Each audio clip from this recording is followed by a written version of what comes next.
विधायक समाजवादी पार्टी के, उनसे मिलने आया हूं। उन्हें झूठे मुकदमों में फंसाया गया है। ज़मीन के मसले होते हैं। मैं कभी कभी इस बात को नहीं समझ पाता हूं कि 3 बार समाजवादी सरकार रही। अगर वो गलत काम करना चाहते थे तो उस सरकार में भी गलत काम कर सकते थे, लेकिन आखिरकार कौन सी ताकत है, कौन सी साजिश है जिसके तहत उनको सामना करना पड़ रहा है जेल जाने का, और एक मुकदमे के बाद दूसरा मुकदमा, दूसरे मुकदमे के बाद तीसरा मुकदमा, जिससे जेल से बाहर ना आ पाएँ। मैं ये प्रेस के सामने बड़ी जिम्मेदारी के साथ ये कह सकता हूँ, ये भारतीय जनता पार्टी की सोची समझी रणनीति और साजिश है कि समाजवादी पार्टी के नेता कार्यकर्ता झूठे मुकदमे में फंसाए जाएं, उन्हें जेल भेजा जाए। एक के बाद एक विधायक, एक के बाद एक नेता को इसी तरह साजिश में फंसा करके उनका लक्ष्य है आने वाला चुनाव, क्योंकि वो जानते हैं जनता चरम सीमा पर जो महंगाई है उससे त्रस्त है, बेरोजगारी से त्रस्त है। आप तो कानपुर शहर में हैं, इन्होंने तो सपना दिखाया था कारखाने खोल देंगे, बताओ नौकरी कहाँ है। और लग तो ऐसा रहा है कि जब हमारे समाजवादी पार्टी के विधायकों को जेल भेजा जा रहा है तो न्याय मिलना भी मुश्किल है। आप अगर न्याय के लिए मांग करने जा रहे हैं तो आपको न्याय नहीं मिलेगा। और एक उदाहरण नहीं, मैं कई उदाहरण दे सकता हूँ। कन्नौज में जो हत्या हुई है वो अधिकारियों ने हत्या कराई है, क्योंकि एक को इतना परेशान करना, इतनी जांच कराना, उसमें बीजेपी का विधायक शामिल था। आपने बीजेपी के विधायक के लिए क्या कहा? आप यहाँ तो इरफान के लिए सीडीआर, ये वो फलाना ढिकाना सब निकाल रहे हो। आपने कन्नौज के विधायक की सीडीआर क्यों नहीं निकाली? आप पता करिए वो किससे शामिल था, वो विधायक वो शामिल थी कि नहीं थी। और याद करिए तालीग्राम में जो दंगा कराया था वो विधायक के इशारे पे दंगा हुआ था। तो बीजेपी के लोग कुछ भी कर सकते हैं, बीजेपी के लोग कोई भी कानून तोड़ सकते हैं, वो साजिश षड्यंत्र कुछ भी कर सकते हैं। इसीलिए मैं आपसे कहना चाहता हूँ, विधायक इरफान के खिलाफ साजिश है, षड्यंत्र है, और समाजवादी पार्टी के एक एक विधायक पर षड्यंत्र इसी तरह चल रहा है। कुछ अधिकारी हैं जो मनमानी कर रहे हैं। अधिकारी ये न भूलें कि समय बदलता है। अगर गैर कानूनी काम करते हैं तो कानून उनके लिए भी वही हैं। अगर आज वो झूठा फंसा रहे हैं तो कानून के तहत कार्रवाई उन पर भी होगी। मैं पहली घटना जो बलवंत सिंह की हत्या हुई, उनके घर परिवार से मिलने गया था मैं। वो तस्वीरें जिसने भी देखी होंगी, बलवंत सिंह की जिस तरीके से पुलिस ने पिटाई कर करके, और केवल इस बात को लेकर के पूछताछ के बहाने पुलिस ने इतना मारा कि उसकी जान चली गई। उसके शरीर पर जो निशान हैं, जिसने भी देखे उसको दुख हुआ होगा कि आज के समय पर सरकारें ऐसी भी हैं जो अंग्रेज़ों को पीछे छोड़ दिया है। उसका कोई शरीर का हिस्सा ऐसा नहीं था जिस पर नीले निशान न पड़ गए हों। जो आपके ही माध्यम से खबर निकली है, क्योंकि मैं मेडिकल उसको नहीं समझ सकता, खबर ये निकली कि क्योंकि जाम हो गया खून, बह नहीं पाया खून, इसलिए उसकी मौत हो गई। और ये पहली मौत नहीं है, ये कस्टोडियल डेथ उत्तर प्रदेश में पहली नहीं हुई है। इससे पहले भी कस्टोडियल डेथ उत्तर प्रदेश में हुई हैं, और उत्तर प्रदेश आज देश में सबसे ज़्यादा कस्टोडियल डेथ हो रही हैं।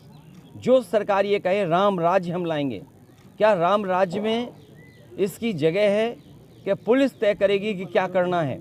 क्या राम राज्य में ये तय करना, पुलिस को खुली छूट देना, ये किसने अधिकार दिए हैं? न केवल बलवंत सिंह की जान, इसी तरह प्रदेश के कोने कोने में मैं जानकारी है, हमें समय समय पे पार्टी के लोग पहुंचे, उन परिवारों से मिलने गए हैं। मैंने मांग की है कि बलवंत सिंह के परिवार को 1 करोड़ रुपए की मदद हो। उनकी पत्नी शालिनी सिंह पढ़ी लिखी हैं, उन्हें सरकारी नौकरी मिले। जांच वो सीबीआई चाहती हैं या सिटिंग जज उनकी निगरानी में जांच हो, उन्हें ज़मीन मिले और न्याय मिले। कम से कम ऐसे दोषी लोग जेल जाएं।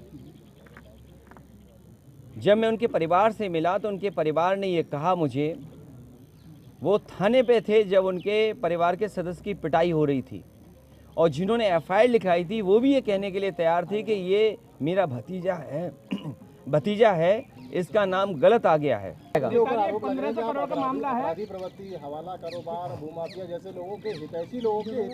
अच्छा मेरे पत्रकार साथी, तो मैं आपसे जानना चाहता हूं कि मुख्यमंत्री जी ने कौन सी धारा अपने पे वापस ली बताओ? डिप्टी सीएम ने कौन सी धारा अपने से वापस ली बताओ?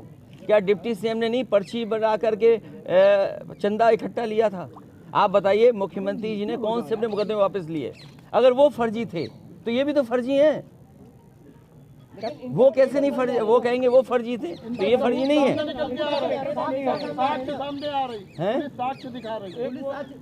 अरे पुलिस कुछ भी बना सकती है। आप ये बताइए, अखबारों में तमाम बार ऐसी चीजें मिलती हैं कि फर्जी आधार बना लिया, नहीं पकड़े जा रहे क्या लोग? पुलिस कुछ भी कर सकती है, इसलिए आप भी सावधान रहना पत्रकार साथी। जी, प्रयागराज से भी एक खबर आई है कि छात्रों पर पुलिस ने लाठीचार्ज किया है, गोली चला दी है। देखिए दुख है, सरकार, मैं आपसे कह रहा हूँ, आपकी आवाज़ दबाने के लिए सरकार को कुछ भी करना पड़ेगा, वो करेंगे। बलवंत सिंह मार दिया गया, क्या गलती थी बलवंत सिंह की बताओ? अगर छात्र अपनी मांग लेकर के आए होंगे तो उन्हें लाठी मारी गई, नहीं मारी गई लाठी। नेताजी, विनय पाठक 1500 करोड़ के मामले में अभी तक फरार है, 2 महीने से नहीं पकड़ पाई। क्योंकि वो मुख्यमंत्री जी के करीबी हैं, इसलिए वो जेल नहीं जाएंगे। आपकी सरकार में भी तो कुलपति थे वो? नहीं, कुलपति थे, उनकी सिवा ये मत पूछना कि उन्हें वाइस चांसलर बनाने के लिए किस बीजेपी के नेता ने सिफारिश करी थी। बता दी ना वो भी। अब इतनी बड़ी बात मत बताइए, हम बीजेपी वाले जैसे नहीं हैं। हम बीजेपी वाले जैसे नहीं हैं। क्या एसटीएफ उनके खिलाफ पकड़ पाएगी? भाई मैं ये कह रहा हूँ, जो बीजेपी में भ्रष्टाचार करेगा सरकार उसके साथ है। आपके बगल में बुंदेलखंड एक्सप्रेसवे बना, प्रधानमंत्री जी ने उद्घाटन किया, अगले दिन ढह गया, क्या हुई कार्रवाई ये बताइए आप? और अगर ये वाइस चांसलर की आप बात कर रहे हो, हर दिन अखबार में पढ़ने को मिल रहा है। और मैं ये कह रहा हूँ कि भारतीय जनता पार्टी में ही एक हिस्सा इधर एक हिस्सा उधर, वो आप बेहतर समझते होंगे। मुझे ये बताइए, लखनऊ में एक होटल में आग लगी, लोगों की जान गई, मुख्यमंत्री ने कहा कि इस पे हम बुलडोजर चला देंगे। उस पर बुलडोजर क्यों नहीं चला? क्यों नहीं चला बुलडोजर बताओ? मैं जो जानकारी रखता हूं वो यही है कि उन्हें झूठा फंसाया जा रहा है, और लगातार समाजवादी पार्टी के कार्यकर्ता नेताओं को इसी तरह झूठा फंसाने की साजिश भारतीय जनता पार्टी कर रही है। अब उनका बांग्लादेश का रिलेशन भी दिखा है, बांग्लादेश कनेक्शन भी जोड़ा जा रहा है। ये सब बकवास है, जानबूझ करके सरकार ये फंसाती है, किसी को भी फंसा सकती है सरकार। अरे पत्रकार साथियों, आपको नहीं पता, आपने दाल में नमक बताया था, पानी बताया था, आप किस मुकदमे में जेल चले गए थे? बलिया में। यहाँ पर कौन नहीं जानता है गाड़ी पलटा दी गई थी।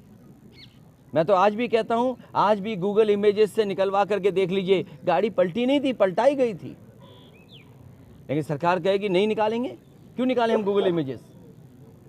समाजवादी पार्टी इस दिशा में क्या करेगी? समाजवादी पार्टी इरफान सोलंकी और समाजवादी पार्टी के जितने कार्यकर्ता उनके साथ खड़ी है। अच्छा, एक और मामला है, अब आप चूंकि राष्ट्रीय अध्यक्ष है, चाइना को लेकर जिस तरह कांग्रेस कर रही है। देखिए चाइना, कहा कि मैं अपने पत्रकार साथी का धन्यवाद देना चाहता हूं कि जब कभी भी कोई बड़ी घटना होगी और सरकार नाकाम दिखाई देगी तो जो पॉलिटिकल पार्टीज़ हैं आवाज़ उठाने के लिए आगे आएंगी, उन्हें किसी न किसी मामले में उलझा दिया जाएगा। अब आपको इरफान को उलझा दिया, आप बात ही नहीं करोगे। आप महंगाई पे कौन पूछेगा? हम अगर महंगाई पे बोलना चाहेंगे तो जनता कहेगी आपका विधायक जेल में और आप महंगाई पे बात कर रहे हो। आपका विधायक पे झूठे मुकदमे लग रहे हैं, आप बेरोजगारी पे बात करोगे। आप सोचिए, अभी फर्रुखाबाद में अग्निवीर की भर्ती हुई, 1,26,000 बच्चों ने फॉर्म भरे, 200 को भी नौकरी नहीं दी सरकार ने। तो सरकार बेरोजगारी पे बात ही नहीं करना चाहती। आपकी तमाम संस्थाएं बेची जा रही हैं, आप उस पर चर्चा नहीं करना चाहोगे? आप इसी में उलझा के रखोगे पॉलिटिकल पार्टीज को, जिससे कि पॉलिटिकल पार्टीज सही मायनों पर, सही मुद्दों पर बहस न छिड़ दें। सदन कितने दिन चलाया? सदन कितने दिन चला? एक मिनट, सदन कितने दिन चलाया? सदन 2 दिन चलाया, और 2 दिन नहीं, कुछ घंटे चलाया। जो सरकार अपने आप को लोकतंत्र पे भरोसा रखने के कहती हो, सदन कितनी देर चलाया? और सदन इसलिए नहीं चलाया क्योंकि सरकार की पोल खुल जाती। सरकार महंगाई का क्या जवाब देगी? सरकार बेरोजगारी का क्या जवाब देगी? सरकार ने कहा कि 1 डिस्ट्रिक्ट 1 प्रोडक्ट, इसका जवाब क्या देगी? अभी ये लोग गए निवेश लाने। अच्छा, सड़कों पर बिजली का इंतज़ाम ठीक नहीं, कानून व्यवस्था ठीक नहीं, आपका निवेश आएगा? आप झूठे मुकदमे में फंसा रहे लोगों को, आप निवेश ले आओगे? तो ये कहना चाहते हैं लगातार साजिश है कि समाजवादियों को परेशान करो, उन्हें जेल भेज दो, झूठे मुकदमे लगा दो। और उदाहरण आपने मैनपुरी लोकसभा देखा है। मैनपुरी लोकसभा कितनी साजिश थी, कितना पुलिस का इंतज़ाम था, और यहाँ तक इंतज़ाम किया गया कि उनके नाम के आगे क्या लिखा है, उनके नाम के आगे क्या नाम लिखा है, उस तरह सूची बनी। लेकिन जनता ने अंतोगत्वा क्या फैसला लिया? जनता ने यही फैसला लिया कि भारतीय जनता पार्टी को बुरी तरह हरा दिया, क्योंकि आज समाजवादी पार्टी के साथ हर वर्ग के लोग हैं। भारतीय जनता पार्टी ये नहीं चाहती है कि महंगाई पे बात हो। जीएसटी पे जिस तरीके से छापे मारे जा रहे थे, ये हमारे व्यापारी साथी याद रखें, ये केवल चुनाव जो नगर निकाय का आने वाला है इसलिए छापे रुके हुए हैं। लेकिन जैसे ही चुनाव खत्म होगा, ये भारतीय जनता पार्टी चुन चुन करके एक एक व्यापारी को जीएसटी से परेशान करवाएगी, छापा करवाएगी, छापा मरवाएगी। और ये नए तरीके का इन्होंने भ्रष्टाचार का रास्ता निकाला है। ऐसा नहीं लगता इतने सारे मुद्दे हैं लेकिन सरकार को घेर नहीं पा रहे? कहना है कि इरफान नाम बदल के फरार थे, अगर सही थे तो फरार होने की जरूरत क्या थी? अरे पुलिस से अभी बलवंत सिंह वाला केस नहीं देखा आपने विकास दुबे का केस नहीं समझा? और एक वो जो घटना हुई है, क्या कहते हैं उसके, एक जो लड़की जेल में है उसके पति का, खुशी दुबे, क्या आपको नहीं पता? खुशी दुबे का क्या दोष है बताओ आप? अरे आधार फर्जी बना के लाई पुलिस, आप कैसे साबित कर दोगे? अरे कमाल है, पुलिस रख देगी वहाँ, तुम्हारे यहाँ रखवा देता। अभी पुलिस चाहे तो आपकी जेब में कुछ रख के यहीं पकड़ ले। लेकिन विकास में तो कई मुकदमे थे, इरफान में तो मुकदमे नहीं। अरे भाई बात मुकदमे की नहीं है, ये मुझे बताओ गाड़ी कैसे पलट गई? अरे आप भी तो पत्रकार थे, आप भी तो गए होगे, आपको जाने दिया गाड़ी के पास? आपको जाने दिया? हमको जाने दिया था, गाड़ी तो हमारी बाद में जाने दिया। अरे नहीं, ये इटावा के इसलिए जाने दिया इन्हें। घेर क्यों नहीं पा रहे हैं? इतने सारे मुद्दे आप लोग सरकार को क्यों नहीं घेर पा रहे हैं? अरे घेर रहे क्यों नहीं घेरे? और हार देखी नहीं आपने मैनपुरी, क्या बुरी हार हुई। इसलिए मैं कहता हूँ जब सरकार नाकाम है तब ऐसे इस तरह के काम करती जिससे झूठे फंसा दें। इन पे बताइए महंगाई का क्या जवाब है, बेरोजगारी का क्या जवाब है, ये कारखाने लगे नहीं उसका क्या जवाब है, बिजली महंगी है उसका क्या जवाब है, आपके खाद नहीं मिल रही उसका क्या जवाब है, जानवर सड़कों पे अभी भी घूम रहे हैं, एक्सीडेंट हो रहा है उनसे, क्या जवाब है सरकार के पास? कोई जवाब हो तो बताओ। इनके विधायक, इनके सांसद, इनके सरकार के खिलाफ बोल रहे हैं। आपके ही शहर में, आपके शहर में नहीं हो रहा क्या बताइए? इसीलिए मैंने कहा कि समाजवादी पार्टी तैयार है, समय आने पर आंदोलन के लिए कार्यकर्ता हमारे तैयार हैं। अगले जी पुलिस तो ये पुलिस जो है क्या अलग पुलिस लाए? क्या पुलिस तो वही जो आपको भी दी है, ये आप बेहतर समझते होंगे, पत्रकार भी वही हैं, बस अब खबरें बदल गई हैं।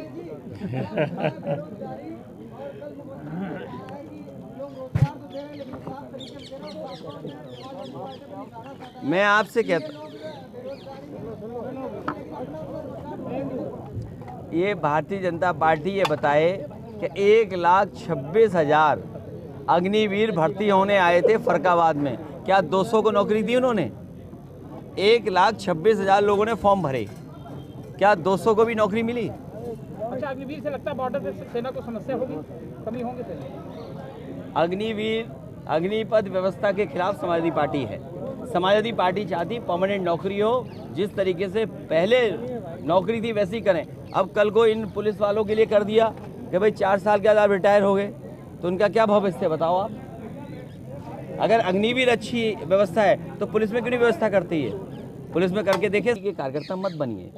मेरा आपसे निवेदन है, मैं जानना चाहूँ किस चैनल के आप पत्रकार हैं, बता दो मुझे। एबीपी के, तो मैं आपसे कहूँगा अपना चश्मा ठीक करिए और मैनपुरी में देखिए कोई वर्ग नहीं छूटा जिसने समाजवादी पार्टी की मदद न की हो। रामपुर में क्या हुआ? ये बीजेपी की, अरे वोट ही नहीं डालने दिया। उस पत्रकार साथी को देखो ना, दाल में सही बता दिया, उसको जेल भेज दिया। रामपुर में जो हुआ है, आपको बोर्ड नहीं डालने दिया, आपको पुलिस लगा दी, घरों से नहीं निकल सकते आप। तो सपा मुद्दा क्यों नहीं बना पा रही? क्यों? लगातार मुद्दा बना रहे, 3 लाख से लगभग हारे ना।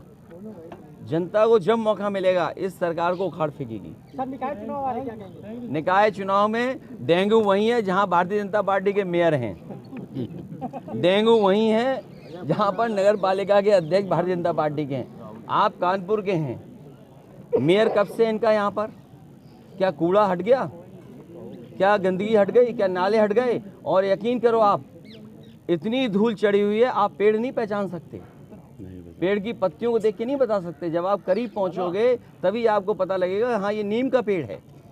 अभी मैं फ्लाईओवर से गुजर के आया हूँ, मैंने नीम का पेड़, इतनी धूल धक्कर देखी, आप कल्पना नहीं कर सकते उसकी। पीपल का पेड़, नीम का दिखाई दे रहा, वो सब गर्दा लगा हुआ है। तो किसकी जिम्मेदारी थी यहाँ स्मार्ट सिटी बनाने की? और जो मेट्रो समाजवादियों ने बनाई उसी का आगे फीता काट गए। इनका अपना क्या है ये बताओ? ये आपको ऐसा नहीं? ये गंगा पर सेल्फी ली गई थी, अरे नाले पे सेल्फी लेनी थी आपको, बताइए। इस गंगा पानी में, गंगा वाले पानी में आपने कहा कि हम इसको पीने लायक बना देंगे, आचमन लायक बना देंगे। आप बताइए गंगा की क्या स्थिति है? तो ये जो नाकामी है उसको छिपाने के लिए विधायक पे झूठे मुकदमे लगा दो, समाजवादियों के खिलाफ न्यूज़ चलवा दो, पैकेज अच्छा मिलेगा तो न्यूज़ अच्छी चला दो।